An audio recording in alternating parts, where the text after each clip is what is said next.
चुनावी चाय पर चढ़ा सियासत का रंग। नमस्कार, न्यूज स्टेट उत्तर प्रदेश उत्तराखंड देख रहे हैं आप। मैं आपके साथ सैयद उवैस अली।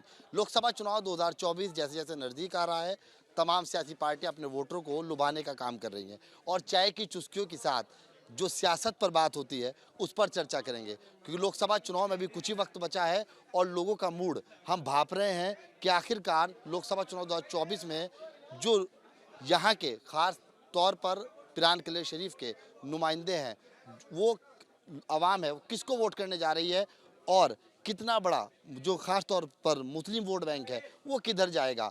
लेकिन क्या मोदी के साथ मुसलमान है या नहीं, इस पर भी चर्चा करेंगे। और चाय की चुस्कियों के साथ लगातार यहाँ पर आपको लोग नज़र आ रहे होंगे। ठीक आप मेरे पीछे चाय की दुकान देख रहे हैं। तमाम जो चाय की दुकान पर चर्चा होती है वो ज़्यादातर सियासत को लेकर होती रहती है। हमारे साथ कुछ लोग उनसे सीधी बातचीत करते हैं। सर, क्या नाम है आपका? सैयद शिराज मेहदी। शिराज साहब, एक बात बताइए, लोकसभा चुनाव 2024 बिल्कुल नज़दीक है, किसको वोट देने जा रहे हैं आप? मैं देखिए, मुसलमान तो भाई हर सालन की हल्दी है, इसे किसी में भी डाल दो रंगत आ जाएगी। दूसरी बात यह है कि अभी से क्या कहते हैं, अगर जो हमारे लिए कुछ जो भी पार्टी हमारे लिए हमारी कौम के लिए कुछ करे तो हम आगे कुछ बढ़ें। इस वक्त तो हमें कोई भी कुछ करता हुआ नज़र आ नहीं रहा। विकास देखिए, विकास के लिए एजुकेशन बहुत ज़रूरी है, ठीक है नहीं।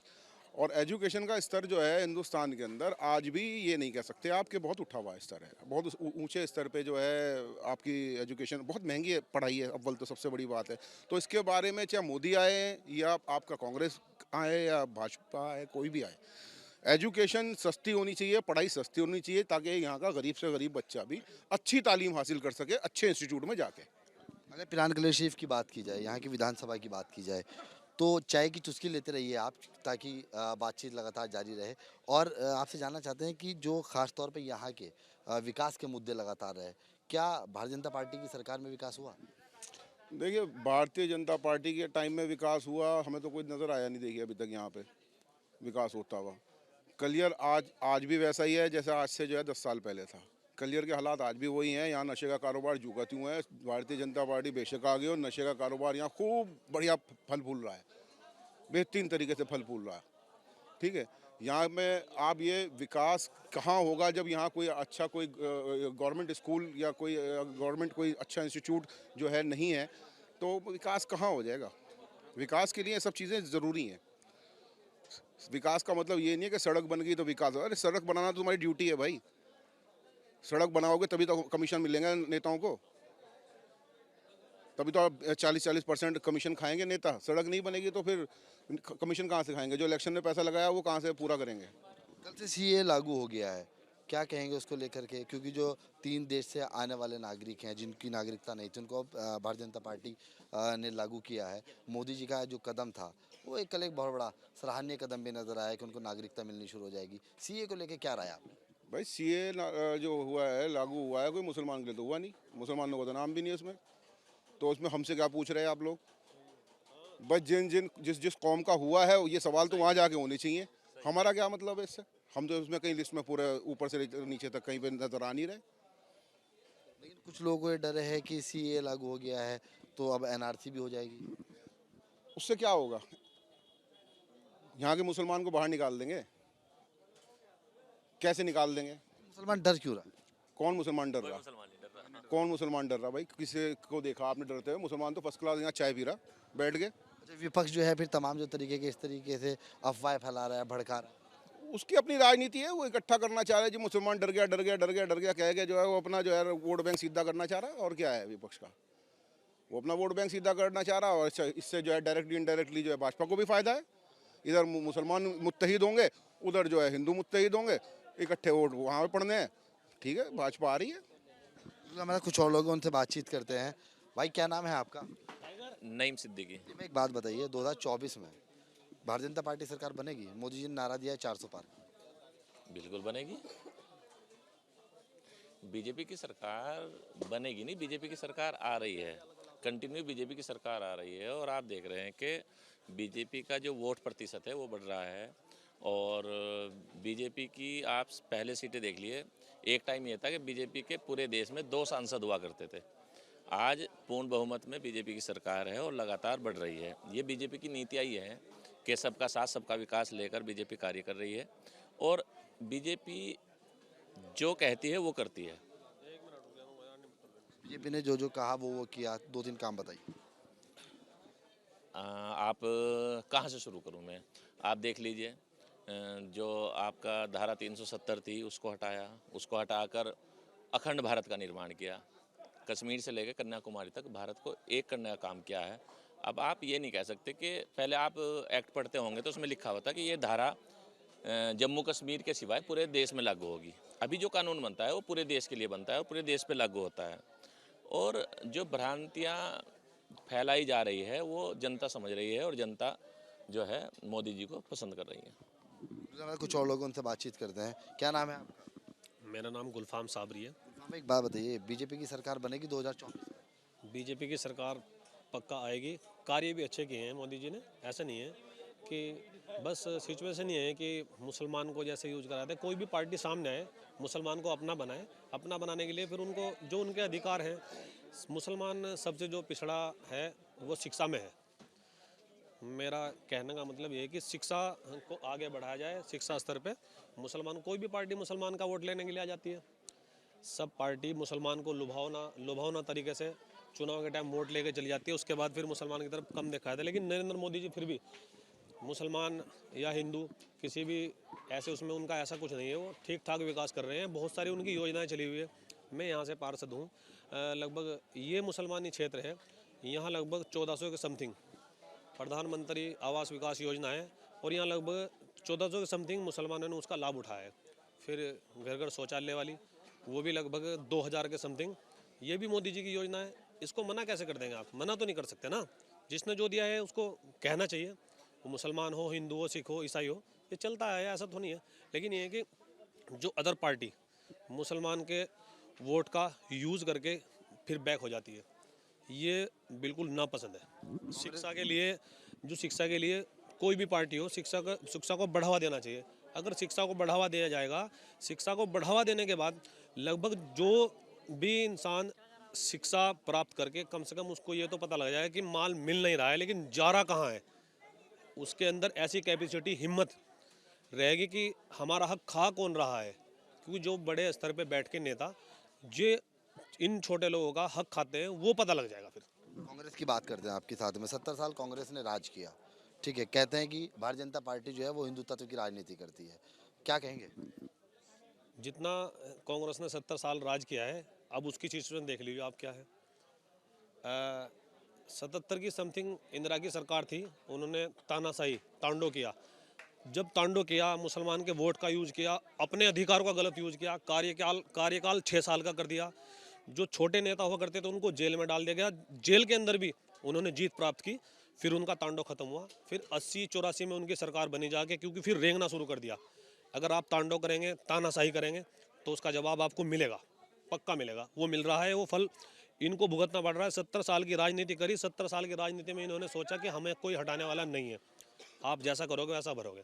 अगर भारतीय जनता पार्टी भी गलत इस्तेमाल करेगी तो भारतीय जनता पार्टी को भी मुंह की खानी पड़ेगी। लेकिन आज की डेट में दोबारा जो भारतीय जनता पार्टी ही आ रही है भारत में, यहाँ थोड़ा इस सीट पे थोड़ा भारतीय जनता पार्टी कमज़ोर है। क्योंकि नए कैंडिडेट हैं जो हमारे यहाँ के भारतीय जनता पार्टी कैंडिडेट थे, उन्होंने इस सीट पे ध्यान नहीं दिया। इसलिए यहाँ एक नया कैंडिडेट है उमेश कुमार जी, उनका यहाँ हरिद्वार सीट पर बोलबाला लग रहा है। अन्यथा और जो 4 सीट बचेगी उत्तराखंड की, भारतीय जनता पार्टी के पास ही जाएगी। आपने कांग्रेस के बारे में भी बताया कि इंदिरा गांधी से आपने उसकी शुरुआत की। क्या भारतीय जनता पार्टी के साथ मुसलमान जुड़ेगा? मोदी के साथ तो मुसलमान है जुड़ा हुआ? हाँ, मुसलमान जुड़ा हुआ है। मैंने बताया आपको, मुसलमान जुड़ा हुआ है और आगे भी जुड़ेगा भारतीय जनता पार्टी के साथ मुसलमान। और जो जुड़ता है उसको वो मिलता भी है, उसका हक भी मिलता है। ऐसा नहीं है कि नहीं मिलता, मिलता है। और भारतीय जनता पार्टी के साथ मुसलमान जुड़ेगा और भारतीय जनता पार्टी फिर बहुमत से आएगी। कौन सी पार्टी से पार्षद है आप? मैं आम आदमी पार्टी से पार्षद हूँ। यहाँ पर हमारी जो आम आदमी पार्टी है वो अपना कैंडिडेट नहीं उतारेगी। ठीक है, हमारे साथ कुछ और लोग उनसे बातचीत करते हैं। कुछ नव युवक भी हैं। क्या सोचते हैं आप, क्या मोदी जी ने विकास किया? जी बिल्कुल, मोदी जी ने बहुत विकास किया है। जितना विकास बीजेपी ने किया है शायद इतना किसी और सरकार ने अब तक नहीं किया जब से देश आज़ाद हुआ है। क्या क्या काम मोदी जी ने किए? क्या क्या काम आपको उनके लुभा रहे हैं? डिजिटलाइजेशन हो गया। डिजिटलाइजेशन एक ऐसा काम है जो कि मोदी जी के अलावा किसी ने नहीं किया, बीजेपी गवर्नमेंट के अलावा और किसी ने नहीं किया। एजुकेशन की अगर हम बात करें तो बहुत सारे कॉमन टेस्ट हैं यूनिवर्सिटीज़ के लिए जो कि गवर्नमेंट ने रखे हैं। वुमेन सेफ्टी की अगर हम बात करें वो सब कुछ है, और ह्यूमन राइट्स की अगर हम बात करें तो उनकी सेफ्टी बहुत बढ़ गई है।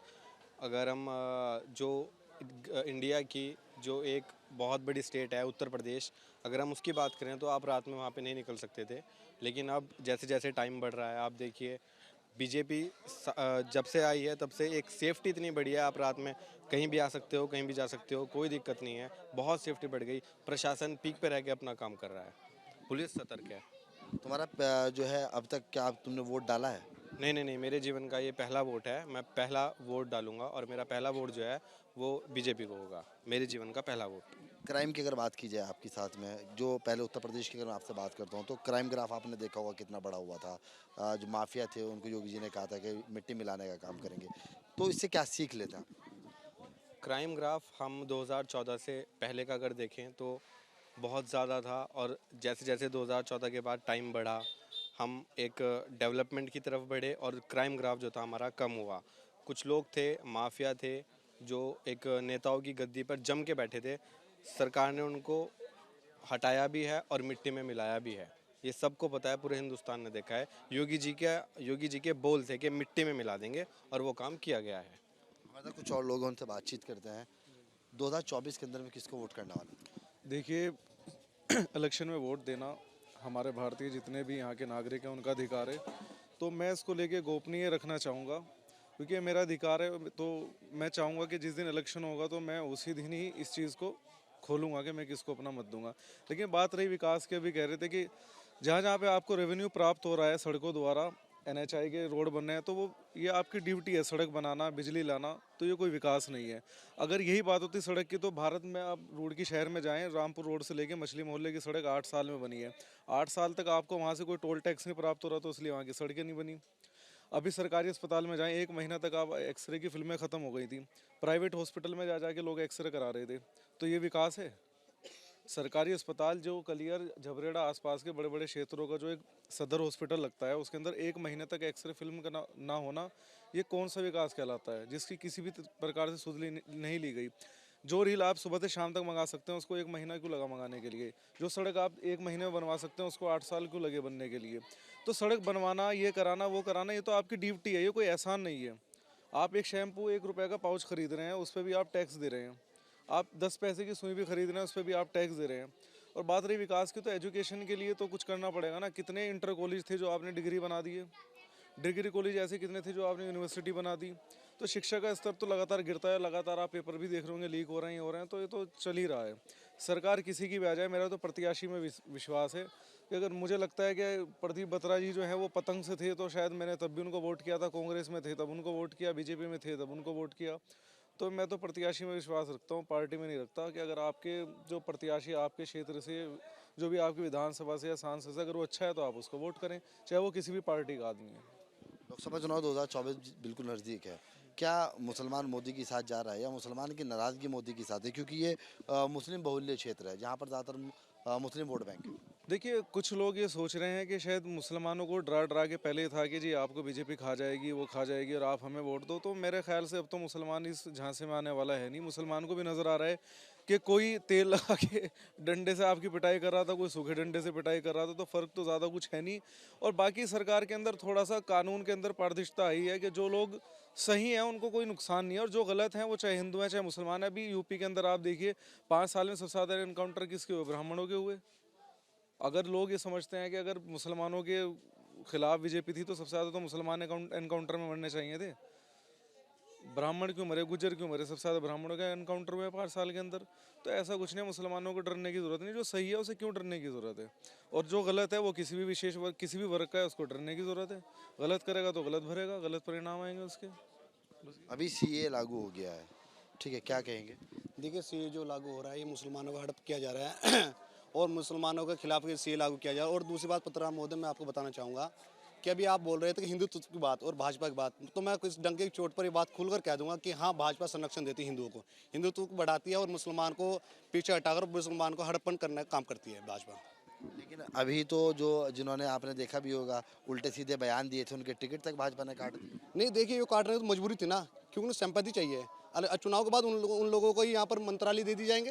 ये तो चुनाव का फंडा होता है कि टिकट से जब चुनाव आते हैं तो कुछ लोगों को हटाकर दिखा देते हैं जनता को, कह देते हैं कि हमने उन लोगों को टिकट काट दिया, और जब जैसे ही चुनाव खत्म हो जाता है उन लोगों को मंत्रालय ले जाते हैं, उनको वही कुर्सी दे दी जाती है। ऐसा होगा? तो देखिए, चाय की चुस्कियों के साथ लगातार राजनीति बातें जो हैं वो जारी है और लोकसभा चुनाव 2024 बिल्कुल नज़दीक है और लोगों ने अभी से ही अपना मूड बना रखा है कि वो ऐसे प्रत्याशी को वोट करने जा रहे हैं जो उनके लिए विकास करे। हालांकि लोकसभा चुनाव 2024 हिंदुत्व की राजनीति पर नहीं होने वाला हो रहा है, बल्कि विकास के मुद्दों को चुनकर यहाँ के लोग वोट बैंक अपना साझा करेंगे और जो सही सरकार, सक्षम सरकार रूप से चलाने वाले राजनेता होंगे उनके हाथ में कमान सौंपी जाएगी और जो नरेंद्र मोदी ने 400 पार का नारा दिया है वो भी कहीं ना कहीं अब साकार होता हुआ नजर आना शुरू हो जाएगा।